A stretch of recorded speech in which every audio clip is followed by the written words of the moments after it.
पिछले साल एक बेर ने कोकेन खा ली थी और इस साल एक एलिगेटर ने ब्रेकिंग बैड वाली मेथ खा ली है। B movie presenting Meth Gator. कहानी की शुरुआत होती है एक स्वाम्प यानी दलदल में, जहां हम एक बहुत बड़े मगरमच्छ को देखते हैं और वहीं दो ड्रग डीलर्स की लैब भी होती है। वो दोनों लैब को खाली कर भागने की तैयारी में होते हैं और तभी शेरिफ विलियम्स वहां पहुंच जाता है। ट्रिक डिप्टी पर झपटने की कोशिश करता है तो वो उस पर टेजर चला देता है। शेन और शेरिफ में भी हाथापाई शुरू हो जाती है। शेन और ट्रिक को किसी तरह वहां से भागने का मौका मिल जाता है। कुछ दूरी पर जाकर डिप्टी ट्रिक को घेर लेता है और शेरिफ शेन के पीछे जाता है।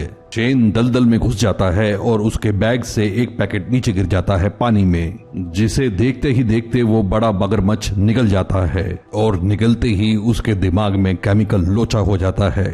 शेरिफ को बंदूक ताने देख शेन आत्मसमर्पण करने के लिए तैयार हो जाता है और तभी वो नशेड़ी मगरमच्छ उस पर पीछे से हमला कर देता है। शेरिफ को लगता है कि जैसे उसने अभी अभी किसी बी मूवी का सीन देखा हो। डिप्टी ट्रिक्स से सुपर लैब का पता जानना चाहता है, जो उसे सावधान होने की चेतावनी देता है, लेकिन वो मगरमच्छ तो ड्रग्स पर था। दौड़ता हुआ ट्रिक्स उसके लिए एक पैकेट और गिरा जाता है। शहर का मेयर इस अजीब दास्तान को दबाए रखना चाहता है क्योंकि वो एक टूरिस्ट टाउन था और मेयर इस काम के लिए दो शिकारियों को मगरमच्छ के पीछे भेजता है। द्रुत मेयर उन दोनों शिकारियों को ड्रग्स के बारे में बताता ही नहीं। शेरिफ विलियम्स भी अपने डिप्टी की कुर्बानी भूला नहीं था। उसने मदद के लिए अपने सौतेले बेटे को बुलाया था, जो फ्लोरिडा में ड्रग एनफोर्समेंट अथॉरिटीज के लिए काम करता था। शेरिफ उसे बताता है कि उन्हें ड्रग्स के पैकेट्स मिले हैं लेकिन लैब नहीं।